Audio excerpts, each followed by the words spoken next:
I pressed my forehead against the cold car window as the familiar streets of Meadow Ridge slipped by in a blur. After 4 grueling hours on the highway from my university, I'd finally arrived in the neighborhood I'd called home my entire life. I couldn't wait to collapse onto my childhood bed, smell the comforting scent of old books in my room, and spend spring break with the people who were supposed to love me unconditionally. But as I pulled into the driveway of 1742 Maple Lane, a knot of confusion twisted in my stomach. A stark for sale sign loomed over the dead lawn, and the windows I'd peeked through as a child were bare, stripped of curtains and any sign of life. My name is Natalia Cruz, and on that warm March afternoon, I realized my family had vanished. 3 black garbage bags slumped on the porch, stuffed and bulging like they'd been tossed out with yesterday's trash. I stepped closer, my heart pounding in my ears. A gust of wind rattled the for sale sign as I crouched to peer inside one of the bags. My clothes, my favorite novels, a cracked mug I'd made in 2nd grade art class. Shards of my childhood were piled together like they were worthless. I fumbled my phone from my pocket and dialed my uncle's number with trembling fingers. "Uncle Mateo," I stammered when he answered. "Where is everyone? The house is empty." He sighed, the kind of weary exhale that told me everything I needed to know before the words even came. "Natalia, your parents moved last week. Didn't they tell you?" His tone was almost apologetic, but it landed like a punch. "No," I whispered, my voice strangled with disbelief. "They didn't tell me anything." Desperate for answers, I called my father, Marco Cruz, but each ring stretched into an eternity. When he finally picked up, his voice was cold and clipped. "Dad, what happened? The house?" "My things," I pleaded. His silence cut deeper than words. Then, with all the tenderness of a blade, he said, "We moved. You're an adult now. Deal with it." And the line went dead. I sank onto the porch steps, the afternoon sun casting long shadows across the place I used to call home. Across the street, Mr. Reynolds, the neighbor who once slipped me candy when my parents weren't looking, watched me from his porch with pity in his eyes. But no one crossed the street to ask if I was okay. The maple tree my father and I planted when I was 8 still stood tall in the front yard, its branches reaching toward the empty house like it, too, was begging for answers. I had done everything right. Maintained a perfect GPA, sent part of my scholarship money home every month, stayed out of trouble, worked part-time jobs to ease their burden. I believed in family above all else, in the promise that love meant safety. But as I sat surrounded by black bags stuffed with the evidence of my existence, I realized the truth. I'd been erased, without warning, without goodbye. That day, as the sun dipped below the horizon, I made a silent vow. If my family wanted to cast me aside, I would build a life so strong, so unshakable, that no one could ever take it from me again. The motel room smelled faintly of bleach and old cigarette smoke, but it was the only refuge I could afford on such short notice. I sat cross-legged on the scratchy bedspread, the 3 garbage bags of my past huddled at the foot of the bed like silent witnesses to everything I'd lost. Each time I reached into one, pulling out a familiar sweater or a dog-eared textbook, a fresh wave of disbelief washed over me. I wanted to believe it was a nightmare, that any moment my mother, Rosa Cruz, would call and tell me there had been a terrible mistake, beg me to come home. But the silence from my phone was louder than any scream. I couldn't face the thought of spending a week alone in that musty room, so I picked up my phone and dialed the one person I trusted beyond my family, Professor Evelyn Monroe, my constitutional law instructor. She'd always seen more in me than just grades, encouraging me to speak up in class, offering guidance when I doubted myself. When she answered, her voice was warm but laced with concern. "Natalia, what's wrong?" "They left," I choked out. "My family moved.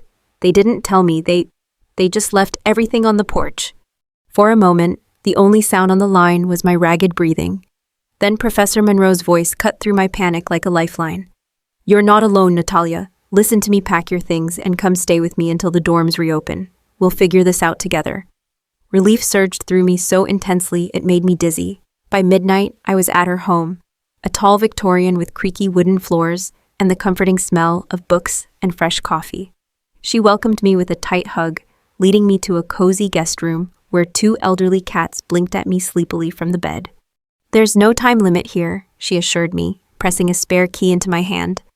"Your only job is to focus on your studies." The next morning, instead of sleeping in or relaxing like my classmates on break, I buried myself in my coursework. Professor Monroe introduced me to her colleague, attorney Daniel Ellison, who was looking for summer interns at Riverton Law Associates, a firm specializing in housing discrimination. He offered me a chance to help with legal research. It was only part-time, but it felt like an anchor in the storm. I threw myself into the work, reading case files late into the night, jotting down ideas for briefs, determined to make myself indispensable. Professor Monroe checked on me often, bringing tea and gentle reminders to rest. Her kindness felt foreign after the cold rejection I'd experienced, but it started to melt the numbness clinging to me. One evening, as we sipped tea in her cluttered kitchen, she placed a hand over mine. "Channel this pain, Natalia," she said softly. "The best advocates are those who understand what it's like to feel powerless." Her words ignited something inside me. I realized that if I could survive being abandoned by the very people who were supposed to love me, I could survive anything. And more than that, I could use what had been done to me to fight for others who felt just as discarded. My parents had torn me from everything I knew, but they'd also unwittingly given me a purpose. I vowed to build a future they could never destroy. That spring break, while my classmates posted selfies from beaches and parties, I sat in the quiet, sunlit study of Professor Monroe's house, surrounded by legal textbooks and stacks of housing discrimination cases.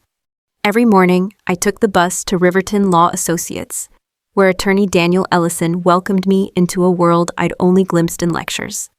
The office was cramped, lined with overstuffed filing cabinets and mismatched chairs, but to me, it felt like a sanctuary. It was here, in the hum of copy machines and the low murmur of attorneys strategizing, that I began to see how my pain could become something powerful. My days were filled with reviewing case files about tenants who'd been exploited by landlords or bullied into leaving their homes. Each story was a gut punch. Elderly tenants pressured to vacate rent-controlled apartments, families misled about lease terms, students blindsided by illegal rent hikes. I realized how thin the line was between stability and homelessness, and how easily that line could be erased when no one was willing to fight for you. At first, my tasks were simple: copying documents, summarizing depositions, answering phones. But within a week, attorney Ellison noticed the detailed notes I left on the cases I reviewed. "You have an eye for what matters," he told me one afternoon, handing me a thick file. "Read through this. Let me know your thoughts." The file detailed a case involving 3 college students who'd each signed leases on the same apartment without knowing it. When they returned from winter break, all 3 found their belongings tossed in the hallway. The landlord had been collecting triple rent for months. I spent hours researching local housing laws, highlighting violations and drafting potential legal strategies. When I presented my findings to Ellison, he looked at me with something like pride. "You're not just good, Natalia," he said quietly. "You care. That's rare." His words struck a chord. I did care more deeply than I'd ever admitted to myself. Every eviction notice, every desperate tenant, reminded me of my own bags on the porch and the gut-wrenching realization that my home was gone. I wasn't just helping them. I was fighting for the girl I had been on that empty driveway. As the days turned into weeks, I found myself staying later and later at the office. One evening, attorney Ellison found me alone, piecing together a timeline of a developer's illegal attempts to push out low-income tenants. He leaned against the doorframe, his expression thoughtful. "Burning the midnight oil?" I looked up, exhaustion and determination warring in my chest. "These people have nowhere to go. If we don't help them, who will?" A small smile played at the corners of his mouth. "That's exactly the question you should be asking." That night, I walked back to Professor Monroe's house under a sky littered with stars, my breath misting in the cold spring air. Despite the ache in my bones and the fog of fatigue in my mind, I felt more alive than I had in months. The darkness that had swallowed me the day I came home to find my life in trash bags was giving way to something fierce and unyielding. I was no longer just surviving. I was beginning to fight back. One evening, after a long day of interviewing tenants facing eviction, I stumbled upon a glimmer of possibility. I'd attended a mandatory financial aid seminar at the university to keep my scholarship. The presenter, a brisk woman in a navy pantsuit, rattled off various funding opportunities, and one line made me sit up straighter: social innovation grants for student-led community projects. It felt as if the universe had nudged me in the ribs. I took furious notes, heart pounding. Could I build something to help students like me and the tenants I was meeting before they lost everything? That night, back in Professor Monroe's cozy kitchen, I spread my laptop and scribbled plans across napkins. Professor Monroe sipped chamomile tea, watching me with quiet encouragement. "Tell me what you're thinking," she prompted. I took a shaky breath. A program that helps students in low-income families fight wrongful evictions. Legal support, resources, a hotline, something that could keep people housed before it's too late. Professor Monroe's eyes sparkled. "What would you call it?" "Safe Haven Initiative," I whispered, the words feeling like an anchor. Safe Haven, a place I'd longed for, a place I could help create for others. For the next 2 weeks, I lived in a whirlwind. During the day, I continued my internship, interviewing tenants and organizing case files. At night, I drafted grant proposals, researched local eviction data, and sketched a blueprint for Safe Haven services. My laptop screen glowed late into the night, the hum of Professor Monroe's old refrigerator the only sound in the quiet house. Attorney Ellison offered guidance on the legal aspects. He helped me articulate why existing services were failing students and low-income tenants and how Safe Haven could fill the gaps. Professor Monroe reviewed every draft, her red pen dancing across the pages with encouraging notes and tough questions that pushed my proposal to the next level. When I finally clicked submit on the university's grant portal, I sat back in the kitchen chair, trembling from exhaustion and adrenaline. Professor Monroe poured 2 glasses of orange juice, and we toasted quietly under the dim kitchen light. "No matter what happens," she said softly, "this is the first step in changing lives." Days later, as I waited to hear back about the grant, I received a voicemail from an unfamiliar number. My phone screen showed a familiar area code, my hometown. My father's voice crackled through the speaker. "Natalia, your mother's worried. Call us." The words, so casual, made my hands go cold. No apology, no explanation, just an expectation that I would return like an obedient child. I didn't call back. Over the next few weeks, the voicemails multiplied. My father's tone shifted from impatient to pleading. My mother's messages were tearful, asking me to come home. My younger brother, Lucas, left awkward messages trying to play peacemaker. I saved every voicemail, but never responded.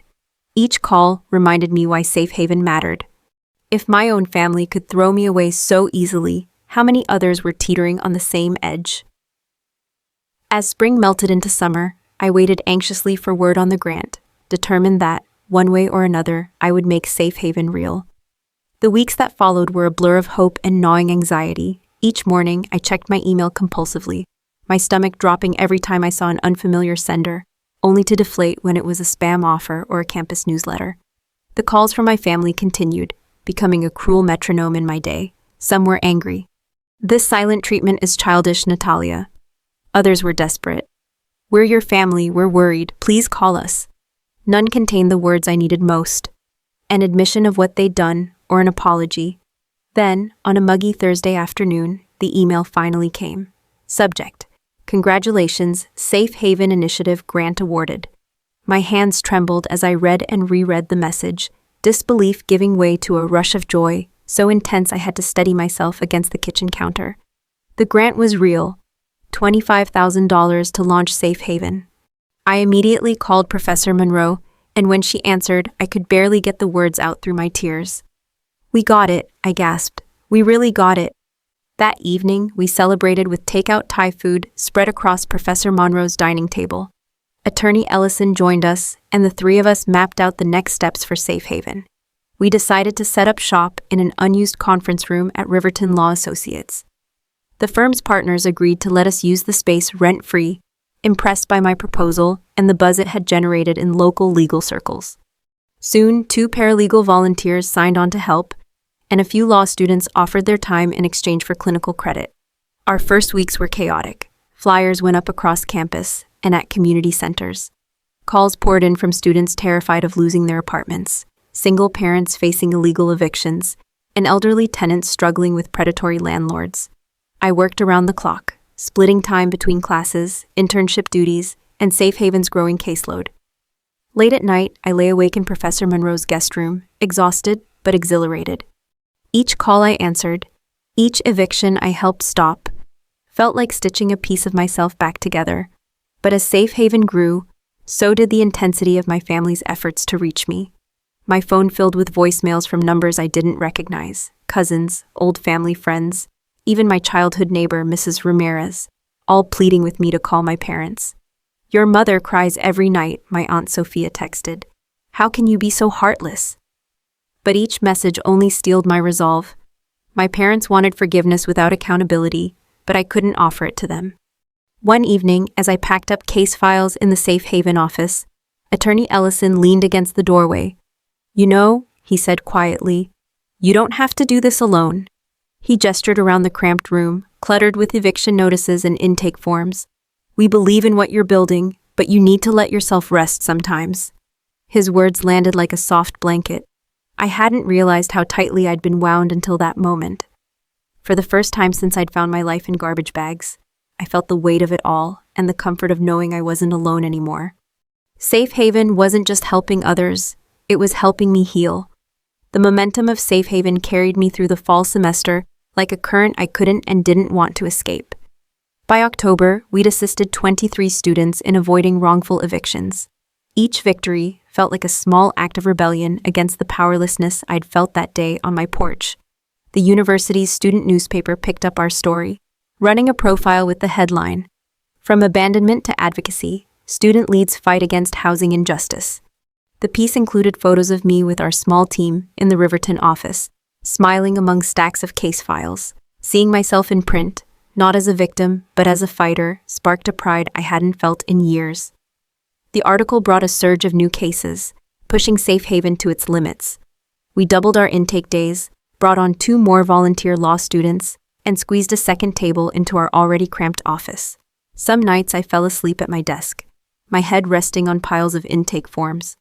But each exhausted morning reminded me why I was here. Safe Haven was no longer a dream, it was a lifeline. Then, late one evening in January, as I coached a first-year student named Maya through negotiating with her landlord, the office phone rang. I answered, trying to keep my voice steady. "Safe Haven Initiative, this is Natalia." The voice on the other end froze me. "Natalia?" my mother said softly, almost unrecognizable in her vulnerability. "It's Mama." My heart lurched, a rush of old pain flooding my chest. "How did you get this number?" I asked. My voice low, eyes darting to Maya, who watched me with worried eyes. "It's on your website," she replied, a shaky breath betraying her nerves. "Please, why haven't you called us back? We've been worried sick." I stepped outside into the frigid night air, the icy wind biting my cheeks.